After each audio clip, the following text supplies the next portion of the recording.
一些顶其他我们听的吧，现在我们是吧？Do ka face clear to clear no hi endo hi alatam talu marks de hi mo ekne he ka ngalu tu ka ni chu he skin care hit engenge mani ke main ka ti chwa ka chuanin he ka ti ve china ma se tun tling yanin a marks te hi alo amta ma se poilo he confit token ka ong de to pani hi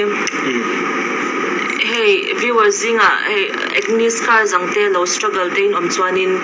I time ala don ma se acha don tikha lo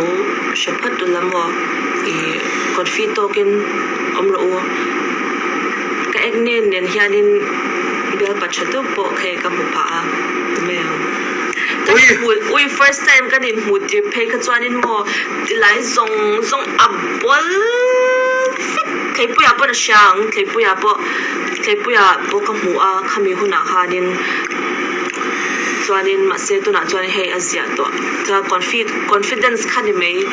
I means dir mo ama hianin ka confidence tu ka confiro min ti zara ka confia chuanin tu na chuanin hei azia to tu I thlemin hei abol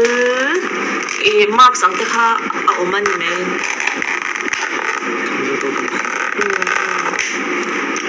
okay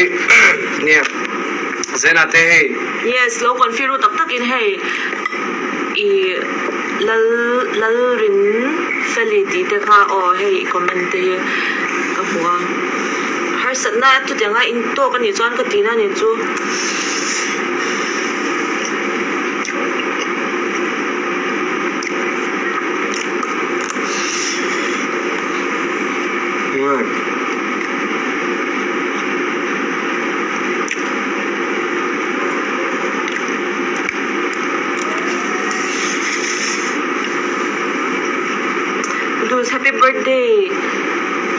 happy birthday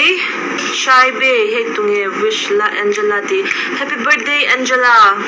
in advance nge whatever kashalo soi swal de dal mo bang chip de lo mo bang to la ka chok to don okay bye bye guys good night next live stream akaling hule Victoria kalom na tuk à, chúng ta muốn bằng vâng có bộ hai là cái chút miếng